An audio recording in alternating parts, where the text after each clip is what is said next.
On July 14th, 2000, Thomas and the Magic Railroad was first released in theaters in the UK.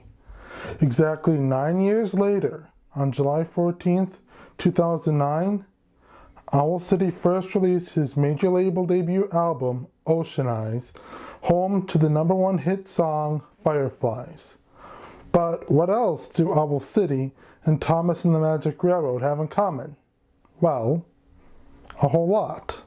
Let me explain. This video is brought to you by my Patreon. You can support me at the link in the description down below.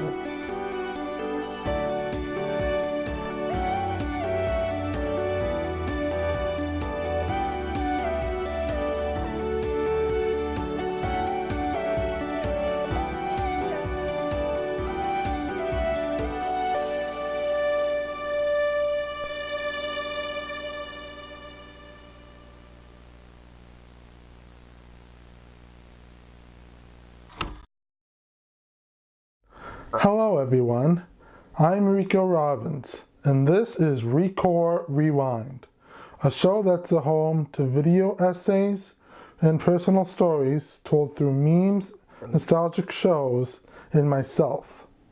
Now, I'm a huge fan of both Thomas the Tank Engine and Owl City. At first glance, these might seem as if they have nothing to do with each other.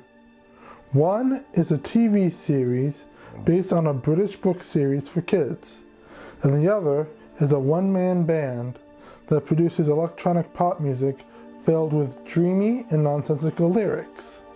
But the fact that they have nothing to do with each other couldn't be further from the truth. And you don't have to look any further than Thomas's first movie, Thomas and the Magic Railroad. In 1999, Destination Films and the Britt Allcroft Company, in cooperation with the Isle of Man Film Commission, set out to produce a feature-length film starring the Little Blue Tank Engine himself. However, the story that writer and director Britt Allcroft wanted to tell unfortunately never came to fruition.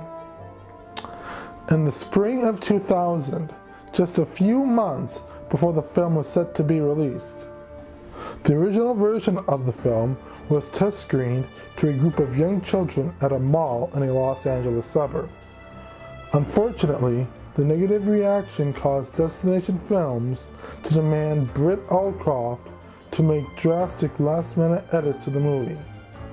One of these edits was the removal of the main human antagonist, P.T. Boomer. This change directly caused many of the film's most criticized points to emerge. As a result, the film was a box office flop and critical failure. But for years, no one knew anything about this cut character.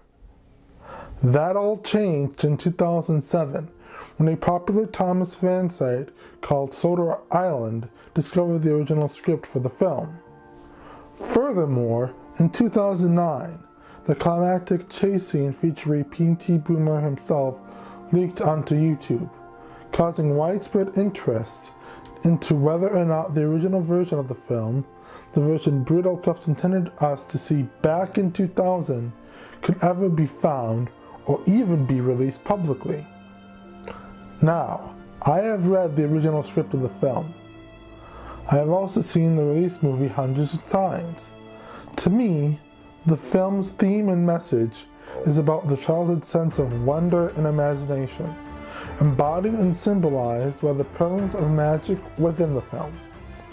Even Britt Allcroft herself mentioned something similar in terms of what she had in mind when writing the movie, as she explained to Ryan of Soda Island in this email back in 2007.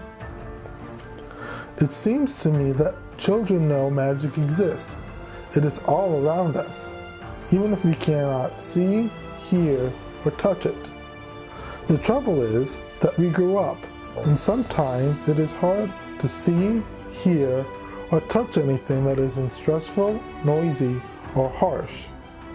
But deep down, a liberating sense of wonder still stays within us. If only. This is just a brief excerpt from her email, and I encourage you to read the full version of the email that's linked down in the description below. Now, this idea that everyday life is magical, even if we can't sense it in any way, is not foreign to Adam Young, the man behind Owl City. A lot of his earlier works, from Maybe I'm Dreaming, Ocean Eyes, and All Things Bright and Beautiful, have a sense of escapism and the childlike sense of wonder that we all don't want to lose. Some lyrics that come to mind right away include this bit from his song Angels. The indications reveal that few of us realize life is quite surreal. Even in his most recent album, Cinematic, the idea of life being magical and like a movie is present. Most of the songs are autobiographical and very literal, but there are a few songs that fit the same theme. For example, the title track hits the theme head on, with lines like, "With all your heart and soul, dream big and you can feel the magic," and "Go get 'em and give it your all. Follow your dreams, cause life is cinematic." This was the theme he wanted to explain on his album the most, as he said in his album announcement video. So all of this brings us to right now. I'm so proud to announce I'm releasing a brand new, full-length, 18-song Owl City album, and the title is Cinematic. Because I believe life is like a movie. I believe life is full of magic. My life is like a movie, and so is yours. But one song that couldn't fit Thomas and the Magic Railroad any better is Lucid Dream. The song actually describes the best flying dream Adam ever had. While Lucid Dream may not have been inspired by the movie, it fits the film well in so many ways. Here's a clip from a brief video by Adam Young explaining why this abstract song is included on the album. I wrote this song because I wanted to round out this album that's so full of personal, very literal songs with more of an abstract, conceptual song, because that's always been a huge part of what I do. I love music that suggests to the listener how to feel rather than spell it out for them. Now, as some of you may know, I created a video for Restore the Magic using clips from the movie and the song Lucid Dream. You can find that video on Restore the Magic's Facebook page. When I first heard the Google Play preview for the song, I knew right away it would fit well with the movie. From the mention of passenger trains to ladies' magic being like fire and diamonds falling like rain. In my mind, I couldn't help but think about the movie while listening to the preview. Even Adam's genius commentary on the song suggests the moral of the song is to, quote, "exercise your imagination," end quote. A similar theme I suggested was a takeaway from Thomas and the Magic Railroad in a video on my old channel. And to top it all off, Britt Allcroft said she loved the song when I shared that video with her. Now, these similarities might be neat and all, but what if I told you that Adam's work has the potential to be used if the Lost Edition is ever released? One thing that was learned from a former crew member who worked on the movie is that the original version of the film has something called a temp track, a temporary music soundtrack designed for the rough cut when the original score isn't complete yet. The temp track is comprised of music cues from various other movies, making copyright clearances for such a release a near impossibility.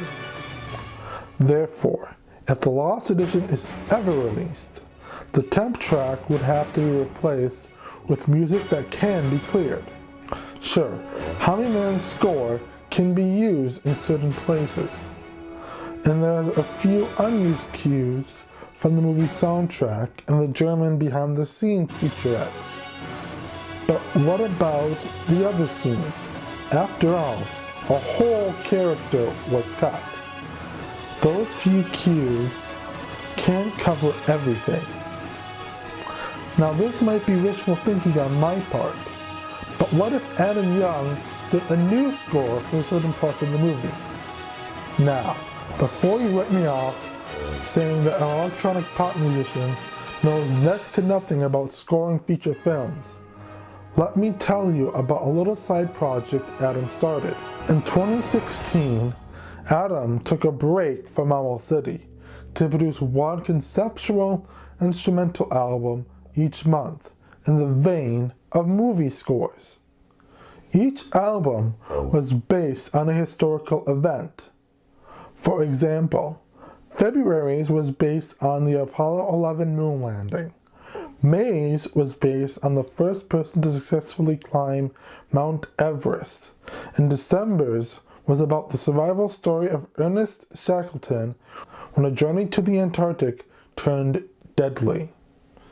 Each album under this project has artwork made by the great artist James R. Eads. If you want proof that Adam can write scores, look no further than this project. His very first score, Apollo 11, blew me away 30 seconds into the first track.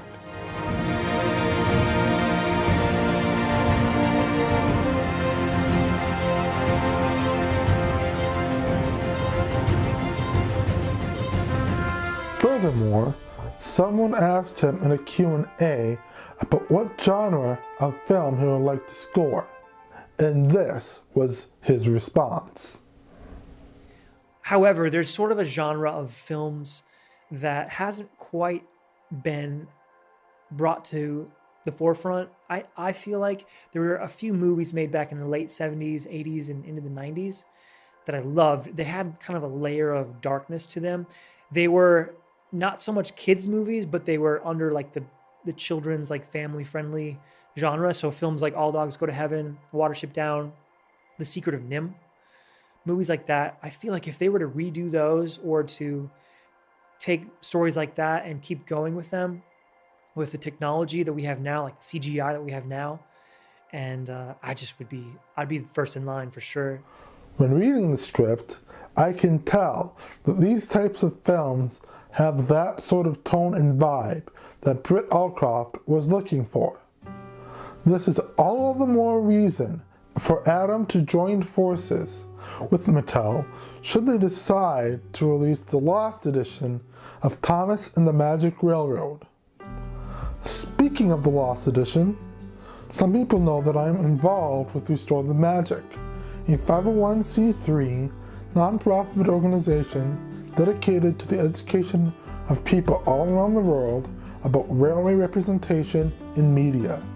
One of our main founding goals is the petition to release the original director's cut or Lost Edition of Thomas and the Magic Railroad.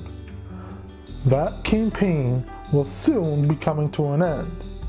Our current goal is to reach 10,000 signatures on the petition at our website, restorethemagic.org. We will be closing the petition on May 1st, 2019, and all signatures will be sent to Mattel for their consideration. It's now or never for the petition. Come May 1st, it will then be up to Mattel, and Mattel alone, to make a final decision.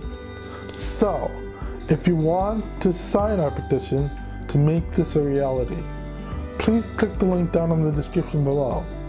It only takes 30 seconds, and every signature counts. So, that wraps up today's episode of RECORE Rewind. If you liked the video, be sure to hit like on the video. And if you want to check out more of my content, be sure to hit the subscribe button and click on the bell icon to enable notifications of my future uploads. Thanks for watching. Bye.